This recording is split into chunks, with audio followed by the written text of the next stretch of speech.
Call the meeting of the Haywood County Board of Education to order. At this time, I'd like to ask Mr. Jimmy Rogers if he would lead the board in their prayer this evening, and immediately following that, we'll do the Pledge of Allegiance. Please rise for our invocation. Let us pray. Most kind, gracious Heavenly Father, once again, we want to thank you for the opportunity for us to be here. Lord, we know as during these tough times, Lord, we especially pray for the health and safety of our students, our parents, our staff, our community in this state and this nation. Lord, these are tough times. This virus has been really hard on so many people, Lord, but we want to pray that your guidance and your direction that we will always follow. Lord, as we make these decisions here tonight, again, we pray your blessings upon us. And Lord, bless our children and our county, and guide and direct us in all that we do, Lord. And we'll give you the praise and the glory for it all. Amen. Amen. I pledge allegiance to the flag of the United States of America and to the republic for which it stands, one nation, under God, indivisible, with liberty and justice for all. You may be seated. Only announcement I have is our board meeting will be, the next regular board meeting will be February the 15th, not on Monday night, but on Tuesday night, the 15th at 7 o'clock here at the Education Center. Are there any other announcements? Just like to say that Dr. Bill did talk to him this morning. He's doing better. He's got a little bit of concern with some of it, but keep him in your prayers. And he's recovering from his recent surgery. And so just keep him in your prayers and thoughts. Any agenda adjustments? Okay, I need a motion to approve the agenda as presented. So move, Mr. Chairman. Second. All right, we have a motion from Mr. Jimmy Rogers, second from Mr. Kirkpatrick, to approve the agenda as presented. We have one agenda item tonight. All those in favor say aye. Aye. Opposed? Motion carries unanimously. I will say one thing, that Mr. Francis was not able to be here because he had a lot of activities going on with his children tonight. And Mr. Clark could not be here because he had a meeting he had to attend. So, Dr. Putnam.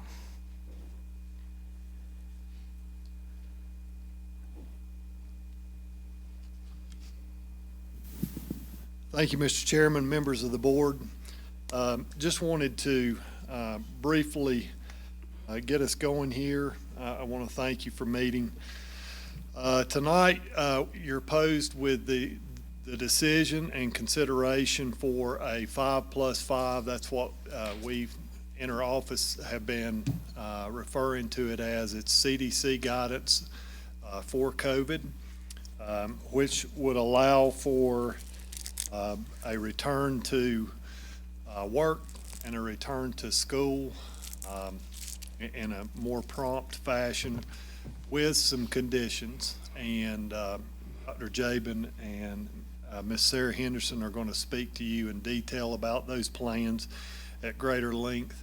I would just like to take this opportunity to thank the Health Department, Ms. Henderson and Dr. Jabin, for their ongoing work with us and support of us, and most importantly, not to minimize any of the work they've done, but our school nurses who have, they've always been in the background helping us in a variety of health needs in our schools. They have been especially stretched, challenged, given a huge amount of work over and above what anyone could expect, and just done a marvelous job. They are always available for a call, and I can tell you that means anytime, day or night. I've had them assist or help me on the weekends and late nights and afternoons. So just wanted to say a special thank you to them, as well as our teachers and administrators who've worked so diligently to keep our kids safe. Our teachers, I liken them to our school nurses. They are on the front line every day, and not to exclude TAs and custodians, all of our staff on the front line with the kids and making sure they're safe, making sure the proper guidance is followed, and doing so while they keep in the forefront all the instructional responsibilities they have. So just so many people working hard. I think the only faces that you see maybe sometimes are Dr. Nolte and myself and Ms. Henderson and Dr. Jabin, but there are so many more other people doing the hard work. So at this time, I'm going to ask Dr. Jabin to come first, and he'll kind of outline some of the particulars of a 5+5 COVID guidance plan.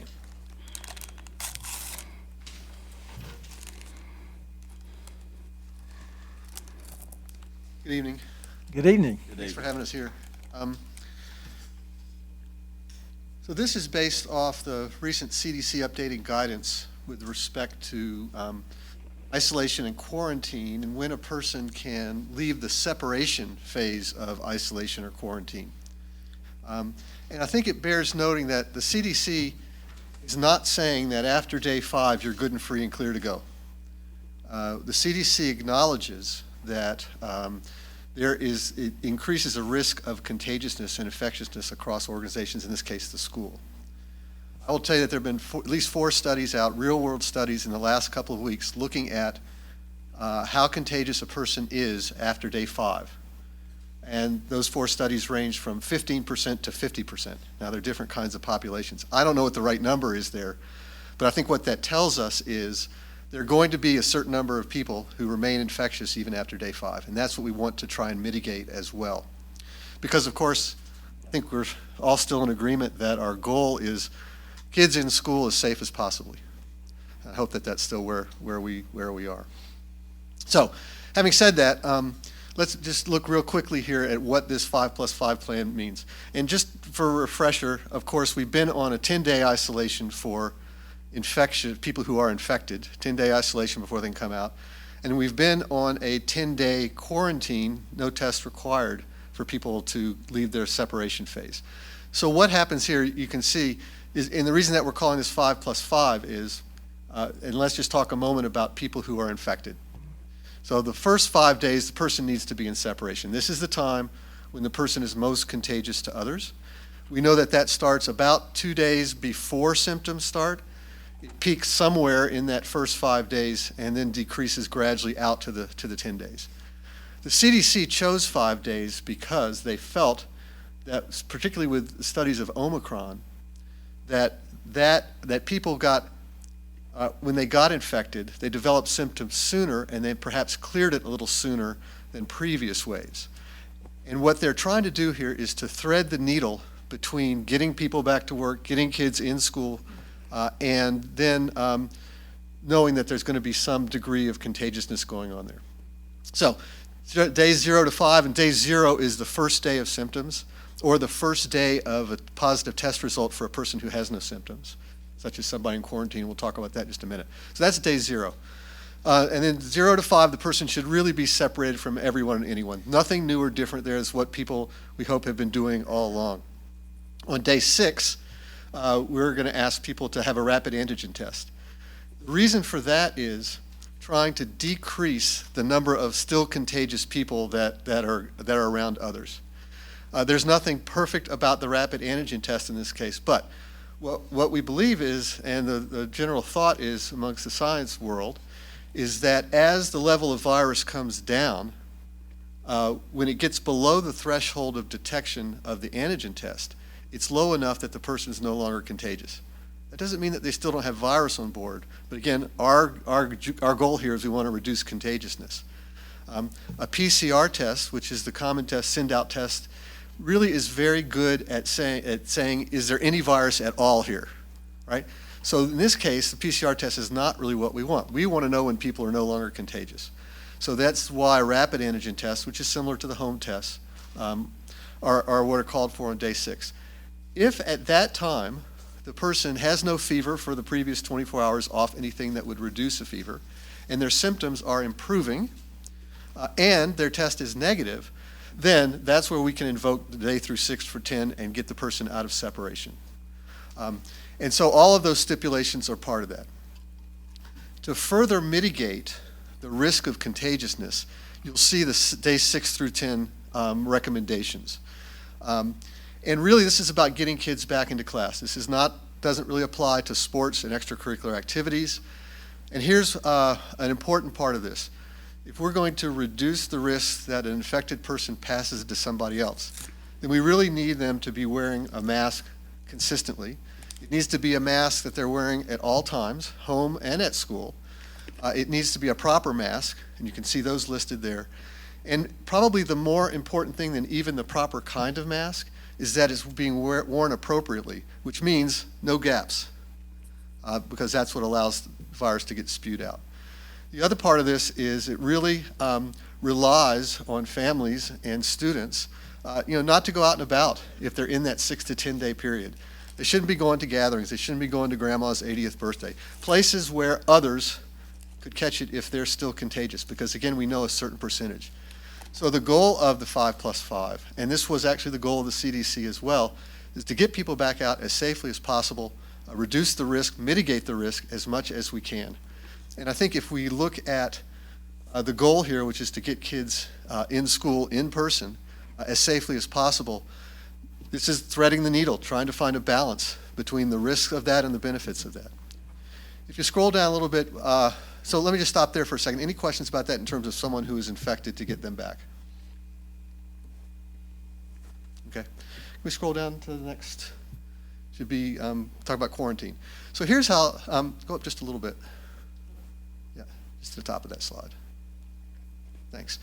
So quarantine, of course, refers to someone who's had a close contact exposure. We don't know whether that person is going to get infected or not.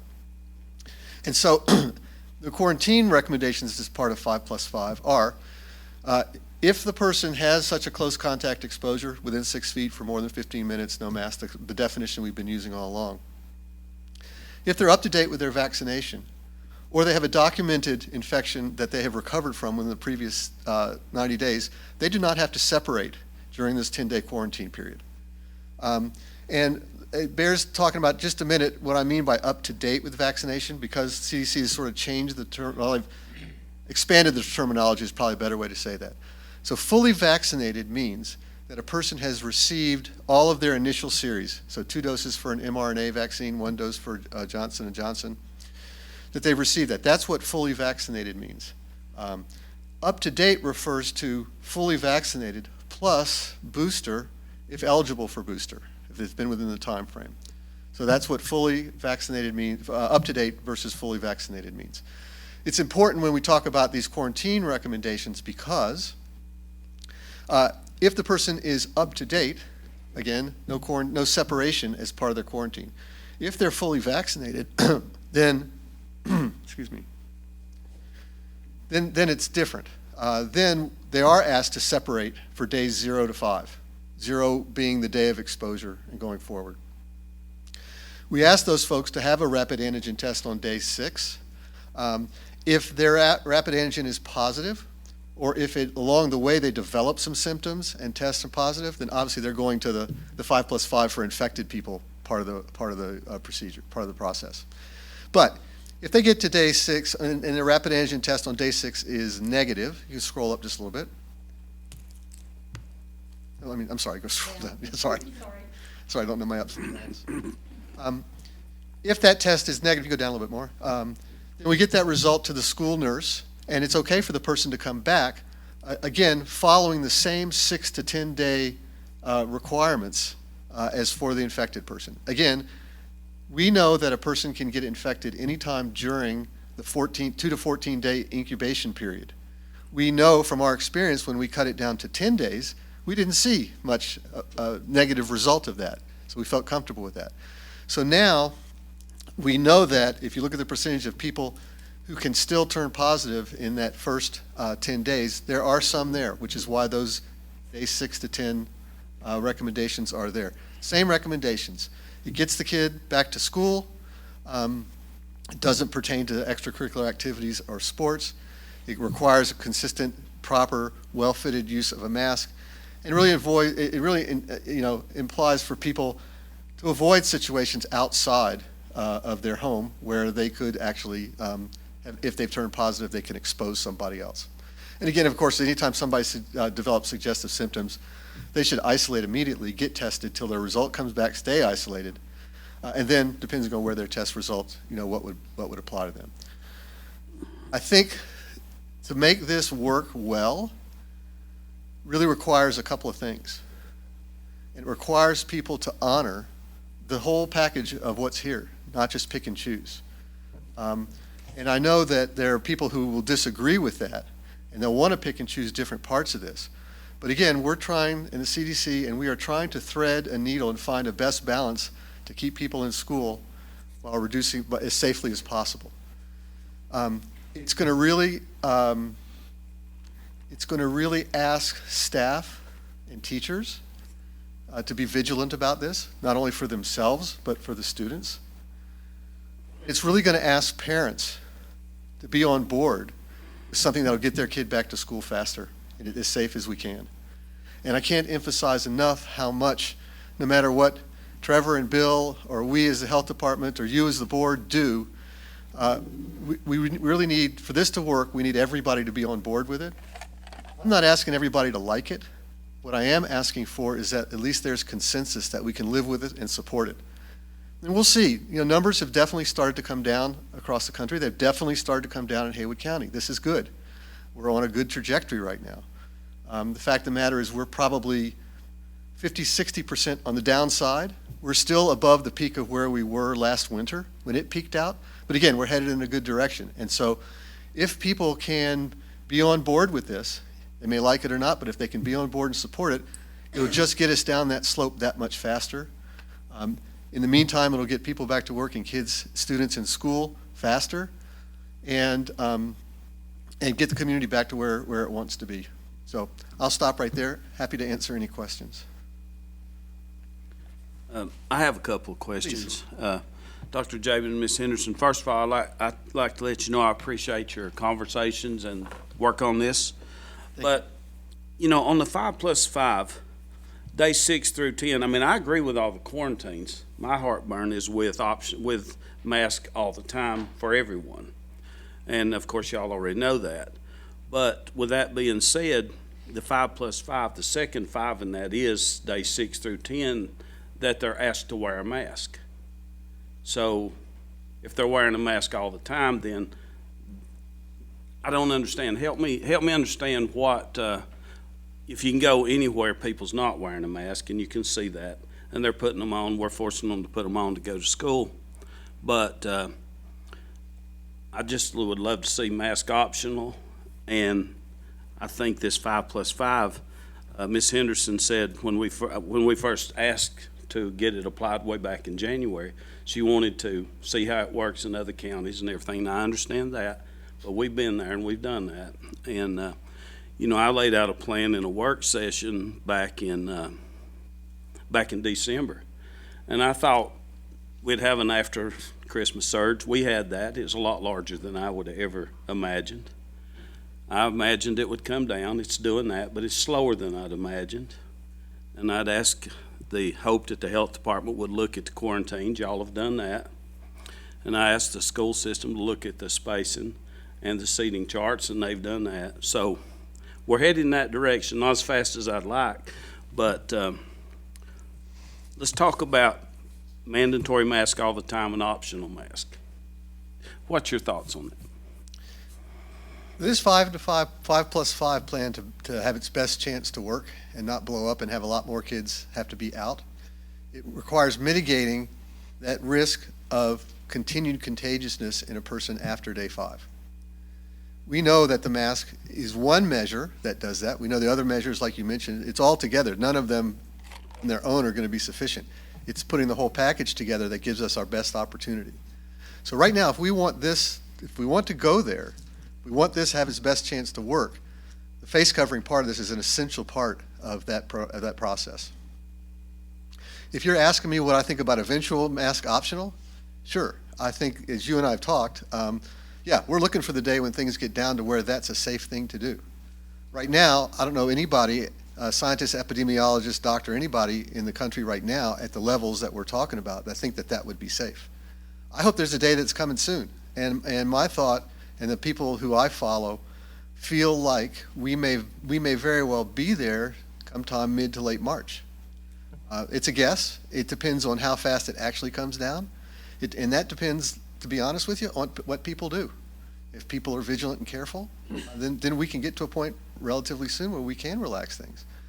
If people aren't vigilant, if they don't pay attention, if they don't care, it's just going to stretch out the time. So I think, honestly, it's really hard to peg a date. You suggested a date in your proposal back then. This is the date that I think we might be in a position we can start to talk about it. We'll just have to see. We'll have to see what happens. Okay, that I think I think that's fair. But at the same time, our students and our staff are ready to basically get out of the mask as far as being mandated. Of course, there's some of them wants to wear them, I'm sure, and I just look forward to the day that we can let our students and our staff have the freedom to make that choice. I don't think that there's a single person in this room that disagrees with that. I think the challenge is when is the time, and we're all ready for it to be there. I don't think anybody expected that this was going to be going on as long as it was, especially when where we were last summer. But we got thrown a screwball called Omicron.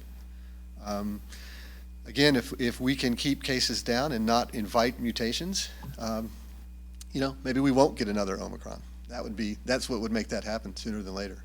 Okay, I would hope that we could do that before the signal light seemed to be a good idea, but it's basically been a bright red stoplight ever since it was imposed. So I definitely want to get past that and hopefully move on. And then, we'll see. I don't know what anybody else is thinking, but that's just my thoughts, okay? I think everybody agrees that it's been a big red stoplight and nobody was anticipating that. But at the same time, and we're trying to be safe. And it's why it's not just a school system, it's a community thing. It's a regional thing, it's a country thing. I mean, it's an international thing for us to really be able to get to that place. So I hope that people will honor, if you choose that you want to go this route, that people will be honorable about this. And again, I'm not asking people to love it, but I am asking people to be on board and support it. I have a question, Dr. Jabin and Ms. Henderson. What about those folks that are in the middle of this right now? Say they got sent home Friday or Thursday. Is this going to upgate? Okay. So we'll be able to grandfather in if we do it immediately. Yeah, that's what we did when we switched to the 10-day quarantine. Well, I just wanted to make sure because I had a lot of questions about that. And I think it's good to know because I think, as we've said, we want to get our kids back in school. And we still got some kids going home. And so if I can get back in the 5-day deal, I think it's a good thing. Sounds great. Thank you. Sarah, do you have a sense of how many people are out, or maybe Trevor, how many people are out, students and staff right now?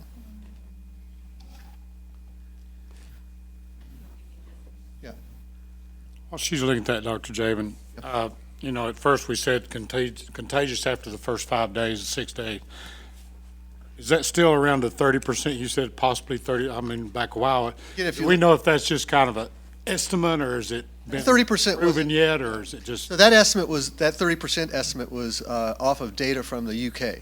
Right. Since that time, there have been 3 additional studies, Okay. real-world studies that have pegged it anywhere between 15 and 50.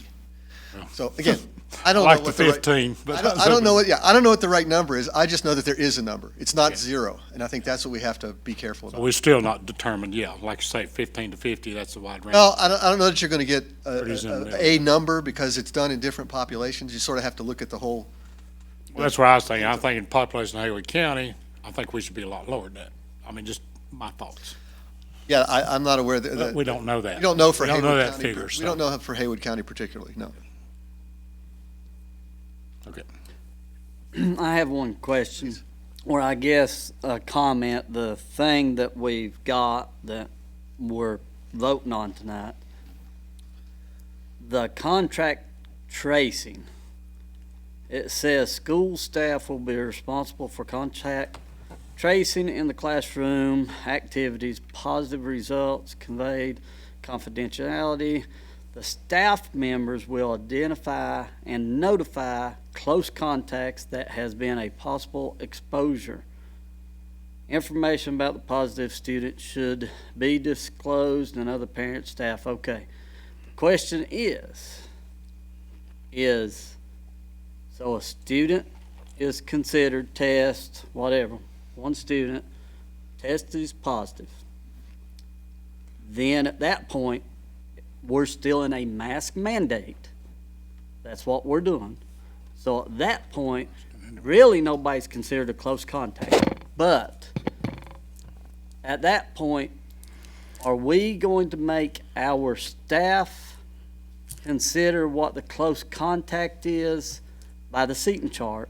But then are they going to be the one to determine, our staff, I'm not talking about your staff, our staff, not the school nurse, our staff, are they determine when day zero was the close contact, and then they're going to be calling these people and say, this is a day of your exposure, you need to start from this day?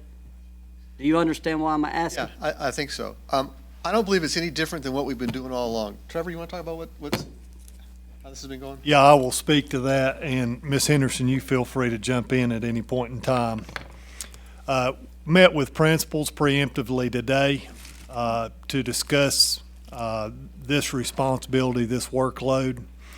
I've asked them, for consistency's sake, that they be the one to execute contact tracing as far as determining who in the classroom would be a potential close contact, and share that information with the school nurse. The school nurse then would determine, of these names, and given the masking situation and what have you, who in fact is close contact. We are simply aiding the school nurse in that work. And once the school nurse determines that, yep, the information you've brought me, these four, as an arbitrary example, are in fact close contacts, the principal or assistant principal will be making the calls home to the parents to just to lessen their workload, lessen school nurses' workload on making calls. We've done this a couple of times, or more, I'll say, or more, where we were unsure who the close contacts were in a given situation, in a game event or a classroom setting. So we're accustomed to looking at the seating chart, asking questions of the teacher, trying to determine who, if any, is a close contact, and then taking that information back to the school nurse. All right, so the school nurse will be determine who, once we get the seating chart, they will determine, okay, these people are close contact, then they're giving it back to us to let our administration call those people, just trying to help a workload from the health department and the school administration. Because the reason why I was questioning that is because that's really not really clear by what we're getting ready to vote on or what tonight. It's not really clear that the school nurse is the one who's going to be determined if somebody's vaccinated, somebody's had the 90 days, because they'll have to do that. Because we don't have that authority to look at any of that. So. We don't need to put that burden on our teachers. Yeah, and the Agreed. burden on the teachers, it sounds like, is they're pretty much, hopefully, has a seating chart and says, okay, little Johnny was sitting next to little Susie, and this is the people that's close, so. Yeah, we emphasize that with principals. Yeah. Teachers already, just to give you an example, letters training alone, for some of our elementaries, looking at 40 hours plus. Mental health training, another 6 or 8 hours there. Sex trafficking training, another couple hours there. And if any of you, which I know you do, have a teacher that you know closely, no teacher goes home at 3:30 or 4 o'clock. They're already working over what they're expected to, and that's, teacher assistants as well. And so this is not an additional burden they need. So it will be the expectation for, number one, so that it doesn't fall on our teachers, and number two, for continuity's sake and consistency's sake. Well, as It's long not to slide our principles either, but as long as we, as a school system, are not determined the things that we just talked about, the vaccinations and everything, because that's not, I mean, because I know we've been helping with calling. I mean, that's fine, but they've got to have somebody to talk to, which is going to be yours when we say, you've got a close contact, you've got to, from this day to this day, you can't come back. If you have any questions, then it would I think be the approach all along has been that the school system and the teachers have identified the likely possibilities, Possibility. right? Right. Then it's left to the health department to really determine that, and then to apply whatever rules, we come to, yeah. I have one other question, and I guess it goes back to what Mr. Burnett was saying about the mask. We know that we've started seeing a lot of research now, because it's been 2.5 years, 3 years, going on 3 years, about students, especially from the age 12 to 5 in the elementary school, having language lagging behind from what it was. And I would assume that Haywood County is in the same situation, that you've seen a spike in kids being brought in that maybe not up to the grade level for the language. Now, I know that some of the other countries have started saying, okay, 12 to 5 really don't need to wear a mask. And I know the United States is lagging behind in that aspect of it. Could somebody, and I know that you're only at the local level, but 12 to 5, the percentage of the kids that do get sick, first of all, they pretty much, they get over it fairly quick. But that we know that the mental issue and some of the stuff that these kids are getting quarantined and going to the house, that I guess the mental has went up in the language. But why have we not discussed that 12 to 5, it's a low percentage that they don't die or they don't even get sick. I mean, it's a low percentage. So why are we still trying to say 12 to 5 needs to wear a mask? Well, first of all, I would, if you look at the Omicron wave, it has more severely impacted kids than the previous waves. What you're saying, it was largely true in the previous waves. It all changed with Omicron. So I think that's part of it. It's a balancing act there between the mental, educational impacts of this and the impact of the illness. I don't see anybody that's put that on a level playing field that says this for that. I think it's different for different communities. We go into an inner city community, it's going to be different than if you're in a wealthy suburban community. It's going to be different from that than Haywood County, which is more of a mixed community. So I don't know, Stephen, actually that there's an answer to that. There's a balancing act going on here. And I think those other countries that are relaxing things, like if you look at countries like Denmark and Sweden and some other places that have relaxed stuff, their cases have gone like this, right? But what has not happened is their deaths and hospitalizations have not really gone up. One of the reasons is those countries are like 85, 90% vaccinated, fully vaccinated. So again, I don't say that to make a comment about where we are or anything else, just to say that there's a lot of balancing of multiple moving parts here. I think, I don't know why you haven't heard a lot of discussion about that, except with Omicron, many more kids were affected. The educational, the mental health thing, yeah, nobody's disputing that. That is certainly collateral to all this. But I also don't think that anybody would dispute that if this virus were gone tomorrow, that stuff would go with it. So the question is where are you putting your priorities? How are you best trying to balance that? Again, this pandemic has been an experiment for everybody. We're still muddling through it. There are no answers. There's just the next step forward. So I don't know when we will see more of that. I suspect if this Omicron wave continues to go down like it is and gets down like we're talking about, I think you'll see a lot more people talking about where that balance actually is. We're not there yet, but we're headed in the right direction for it, so hopefully we don't get another screwball thrown our way that throws a monkey wrench in all this again. Well, we know that viruses change all the time, so we'll just have to see what's coming next. Because it's a coming. We'll just have to see what's coming next. Yeah. Question is, will we be better prepared and better? What is the percentage, either you or Ms. Henderson, what is the percentage of Haywood County that's, I guess now with the boosters, it's probably low, but has had a vaccination? Let's don't go with fully vaccinated. Let's just go with, With a single shot, yeah. it's that- about 38,000. So roughly, if the population is 62,000, A little over a half. little over half, and probably, I'm going Fully to say 36,000 have had a full primary series, yeah? And of that 36,000, maybe 18,000 have had booster. So you're 25% up to date, to use the terminology. Right. You're a little bit over 50% fully vaccinated. And then I'll tell you, we know that now we've got just north of 12,000 people that we know about who've been positive in the pandemic.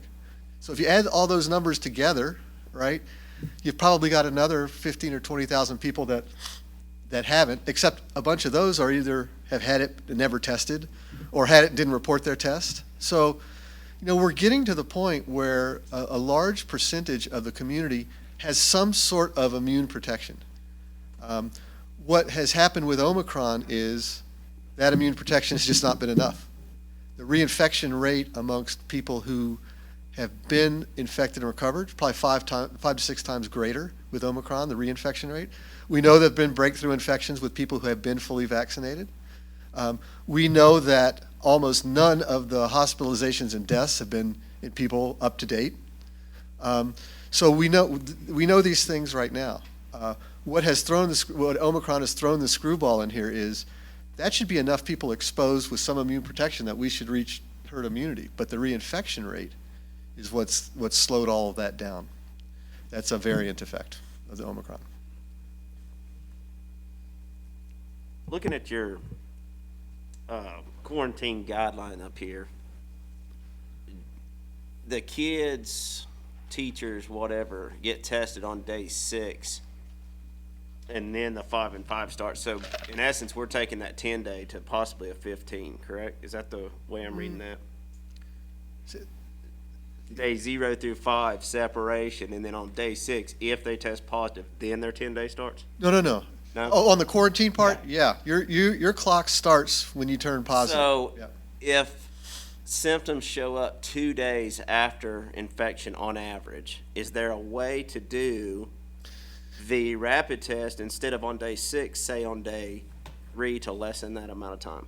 Well, the problem is, right, the viral load is a bell curve. The test will be able to detect at a certain threshold. If you come in too early, you're going to miss it. If you come in too late, you're going to miss it, right? So we could know that person at day 3 or 4, like you're suggesting, we could know that they're not contagious at that time, but we don't know where they are on that curve. If they're on the upslope, that negative test is a fake out, because the next couple of days, they're going to be above the threshold and of contagiousness and be positive. But they're still having to do their 5 and 5 after that, correct? That is correct. Yep. But it's not 15 days out of school. Right. I'm just saying, if we could move the rapid test from day 6, say to day 3 or 4, we shorten that time that they're But affected. you would still have to repeat it on day 6 because where you are on the threshold. Yeah. You're going to come in, you're too often you're going to come in too early and get faked out. Okay. The other question that I'd like to talk to is, there's been a lot of concern about families where they can't separate the kid, right? And so the mom or the dad gets positive, the kid's exposed, the kid's clock doesn't start till the parent's day 10. So what happens with this is it goes from 10 to 5, right? So if I'm a kid, I can't separate from my parent brings it home from work or whatever, right? The kid's clock doesn't start until the parent clears their day 5. So if the parent was improving symptoms, no fever, negative test at day 5, now the kid's 5 plus 5 starts. So this business of people being out a whole month would be markedly reduced, especially if you consider if it goes over weekends and stuff in terms of the school that they would potentially miss. That's good news. It is. But again, let's just not forget that doesn't mean that kid comes back and they're not contagious to others. That's why the day 6 through 10, those measures are just, I just can't emphasize. And I've been on 5 calls with the CDC in the last 3 or 4 weeks since they came out with this. Every time this subject comes up, and they are very clear about the role of those day 6 through 10 measures in terms of giving this a chance to work. I do know that, now, the people who will be have the rapid test on day 6. Now, I do know that in this thing, it says that somehow the school nurse will verify that. Now, exactly how we don't go about that? They don't go to the house and say, okay, let me watch you stick this up your nose and stuff. I mean, yeah, please, let me understand how we're going to get that. Exactly how, no.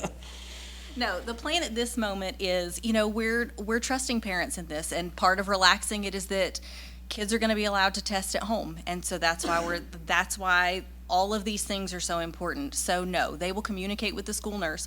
I think what we decided they will do is parents will email, and I know that we have some that don't have access to email and that sort of thing, and they can make alternate arrangements with the school nurse one-on-one. We do know there's going to have to be exceptions to every rule. They can email the front office that morning on day 6, hey, Susie's negative, as soon as it's forwarded to the nurse, because they're not always in the same office. You know that our school nurses work multiple schools. They'll pick up the phone and call and say, hey, Susie's clear, she can come to school. So it may not be at 8 o'clock on the dot on day 6, but they'll get them in a timely manner, because we do know that the school nurses have kids that are walking in and out of their offices too. So the email, I think, will be the best avenue, and that, if Nurse Kelly is not at Waynesville Middle and she's covering for somebody at Tuscola or Junaluska, she still has access to her email where she can be reached. All right.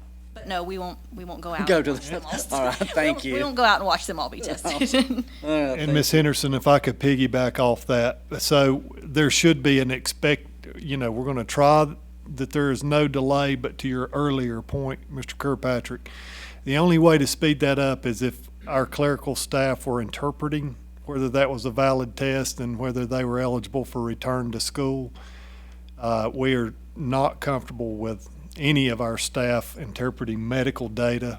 So all they will be doing, if at all, is collecting that and forwarding it to the school nurse and when she becomes available. So if you hear calls or complaints that it was shared with the front office, I don't understand what the holdup is.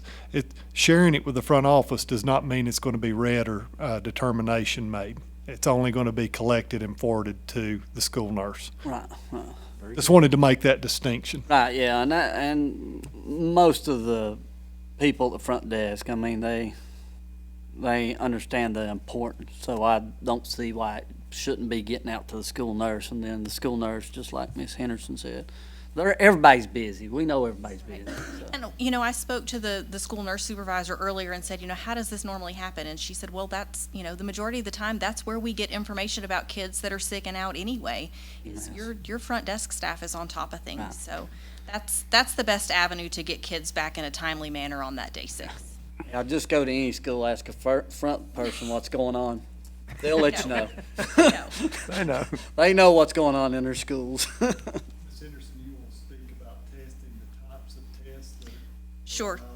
Sure. So there's a little bit of a distinction between the students and the employees.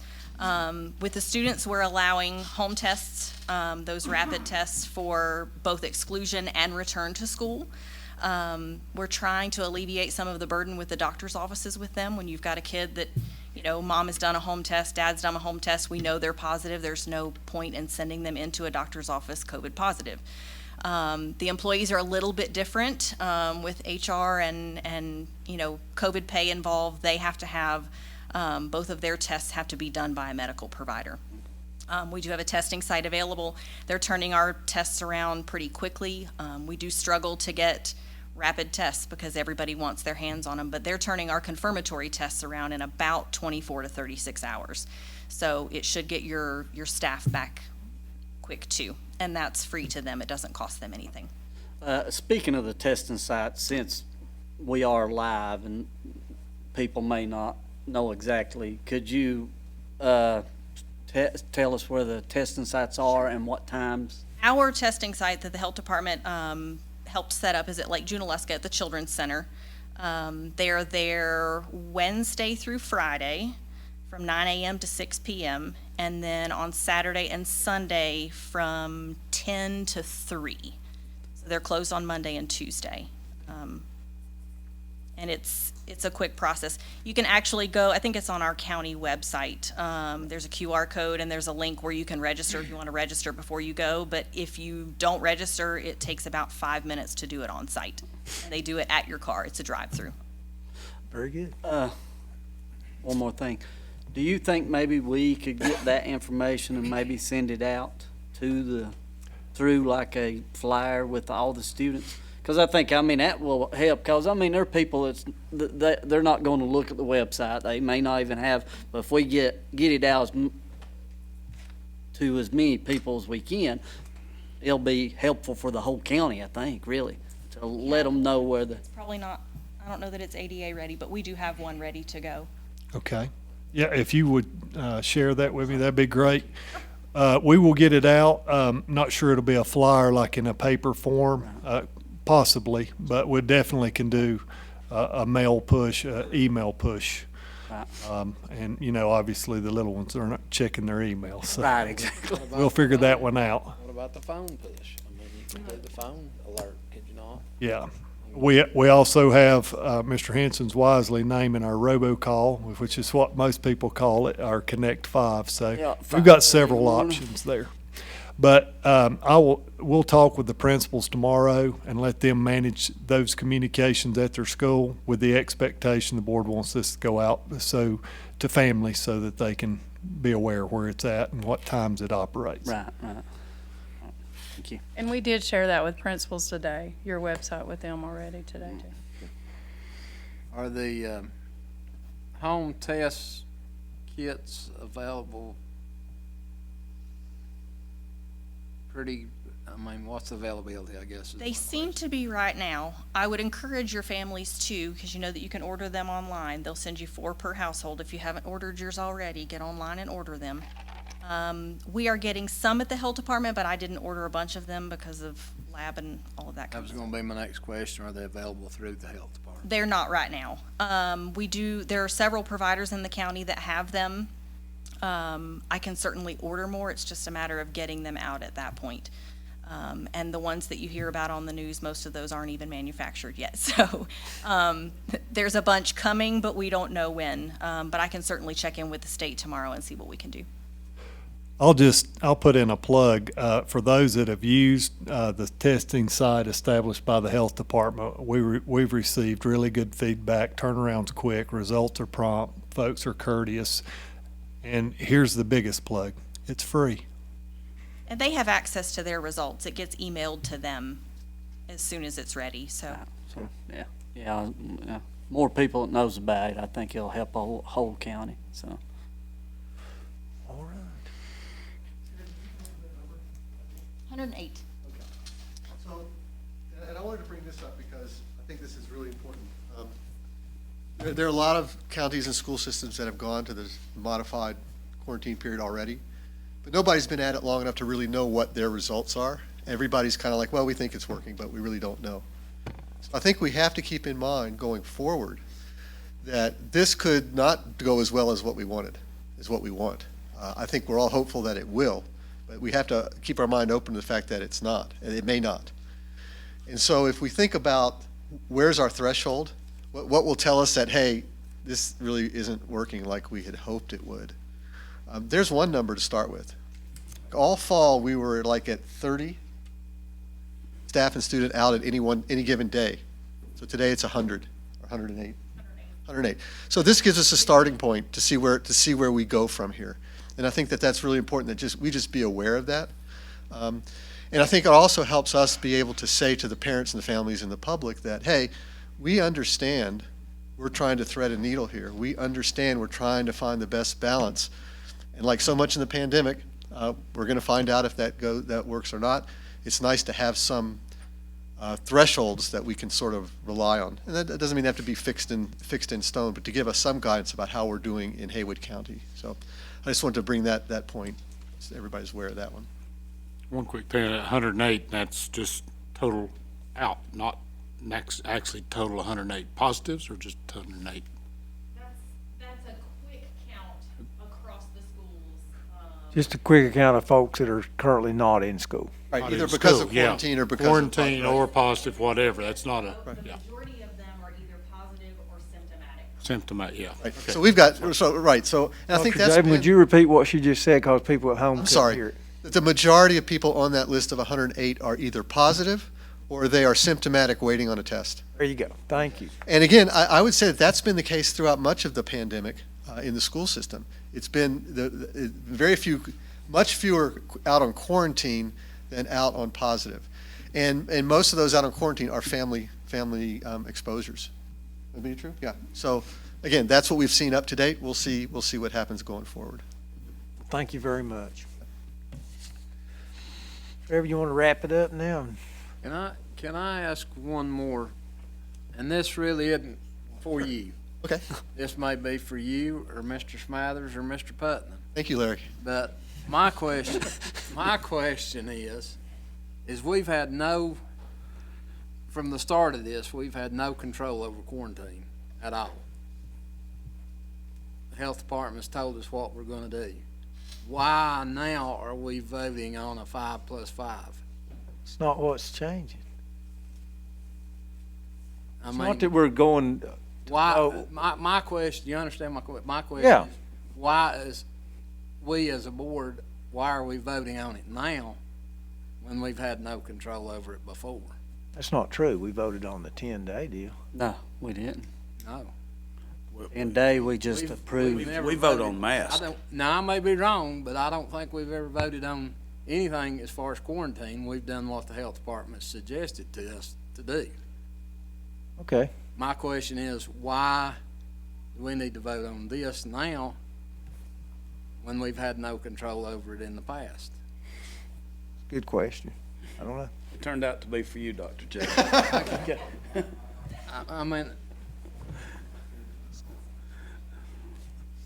I think that's a really valid point.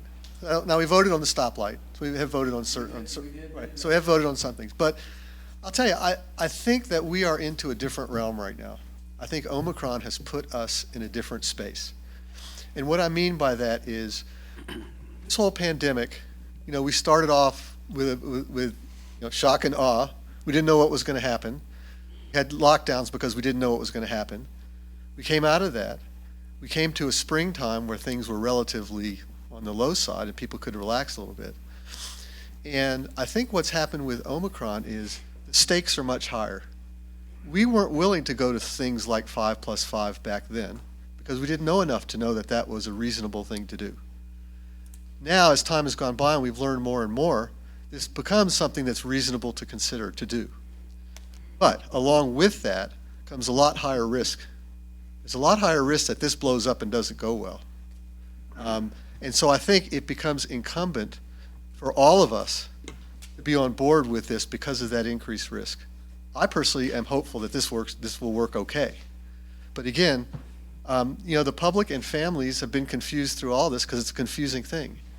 And people are looking for an answer. They're looking for a deadline. They're looking for, tell us exactly what to do. And if the pandemic has taught us anything, it's not that way. It's in the gray. We're all living in the gray. So to me, Larry, what I think is different is that the stakes are much higher right now, actually, oddly enough. Because as we're learning to dance our way through this pandemic, we're also learning to become more comfortable with more risk. And I think that increased risk, if we're all in this together, if we're all on board to give this a shot and try, then it's much more likely that we'll be successful doing that. So I think that having this sort of a vote is actually really important. If nothing else, just to reaffirm and reinforce for the families and the parents how important it is to honor all of this.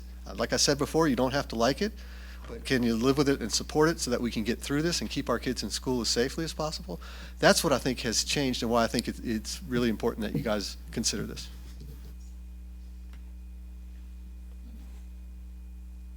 Okay. Well, I'll just comment for me. I like the 5+5, but I don't like the mask being tied to it. So, of course, and you knew that. Fair enough, Just for the record. fair enough. Okay. Mr. Smathers? Going to Mr. Henson's question, it is a good question. You know, the truth of the matter is that if the health department want to ram this down your throats, they can ram it down your throats. I mean, they are the public entity responsible for health by way of of how we operate. What you're essentially doing is saying that you are working with the public health department, the two organizations responsible for really the health in the school system, are working together to come up with a system that you think will work in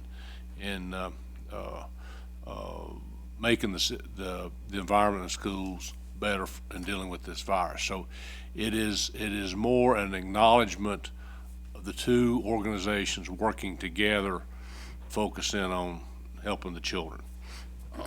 That's just more or less it is not a vote saying that we agree that we legally cannot do this or we legally can. We're essentially agreeing that we're going to give this a shot.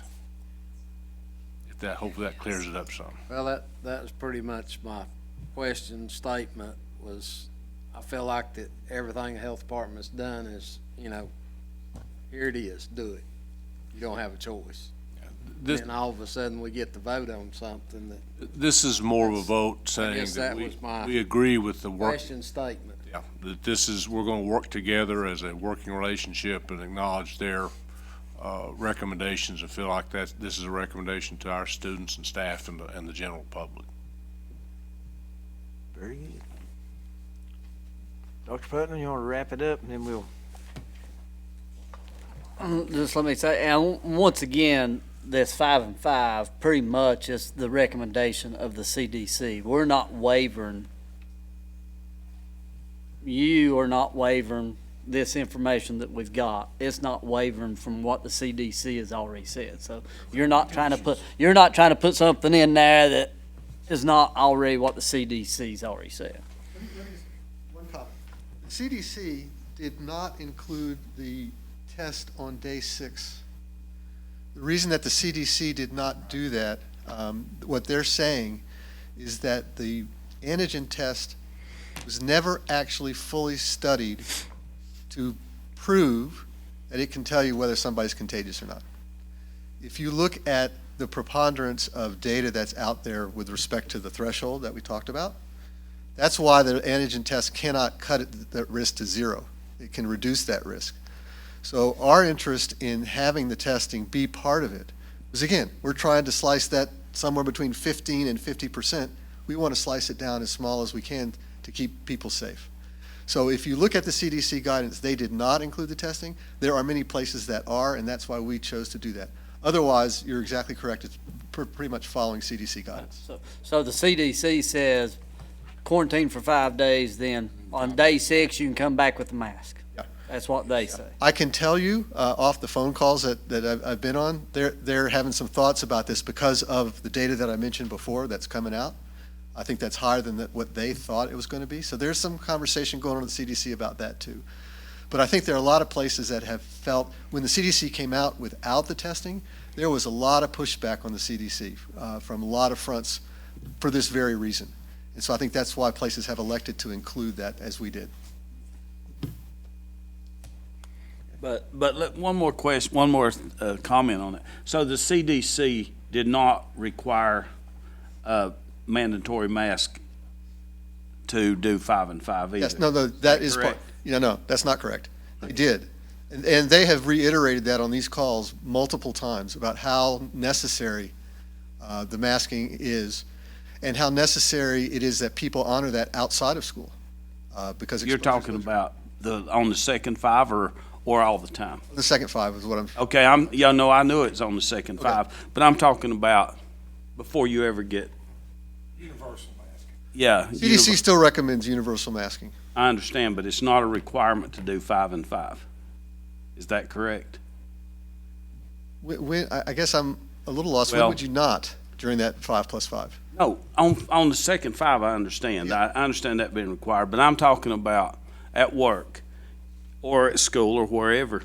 You're not required to wear a mask for the 5 and 5 to be the quarantine policy all the time. I'm talking about day in and day out.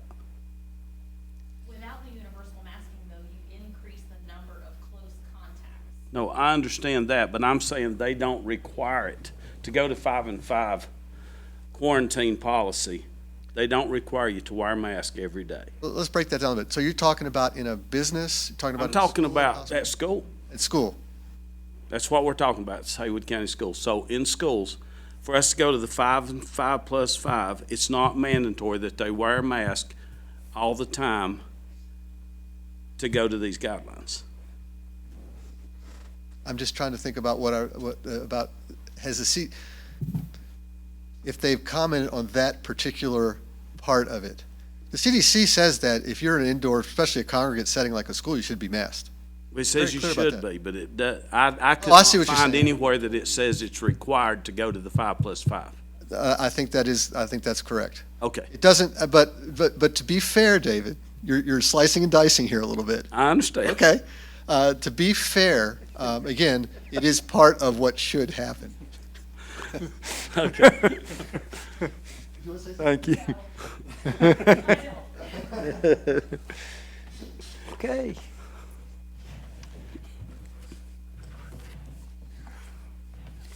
I appreciate both of you answering questions. Those are some really hard questions. And so I guess it falls back to you, Chairman Francis, for consideration. At this time, I'm looking for a motion to support the 5 and 5 from our Public Health Department. So moved. Mr. Rogers made the motion. Do I hear a second? Second. Said Mr. Nesbit. Any questions or discussion on the motion on the floor? Well, and I think you just pretty much said the word support, because once again, we do not set isolations, quarantines. We are supporting with the health department that they are going to the 5 and 5. Well, and I just want to point out a willingness to move in that direction from the health department. You know, for quite some time, we stayed at 10 days, and there, you know, and through conversations and discussion, they were willing to see our side of things. We were willing to look at their side of things and hopefully reach a healthy way forward together in unison. And the end result will be kids and staff get to come back quicker if they feel well enough, if they receive a negative test. And parents can get back to work well enough instead of having to stay home with their children who are quarantined because of them being tested positive, and right down the train line. And our kids we're masking inside the school anyway. So we're already ahead of this game. Any other questions or comments before we vote? There being none, we'll vote. All those in favor say aye. Opposed? Motion carries. One negative vote. That's all. Thank you, Mr. Chairman. Thank you. Thank y'all very much for your attention and attendance tonight. Thank y'all for some great questions and some good discussion. There being nothing else, meeting adjourned.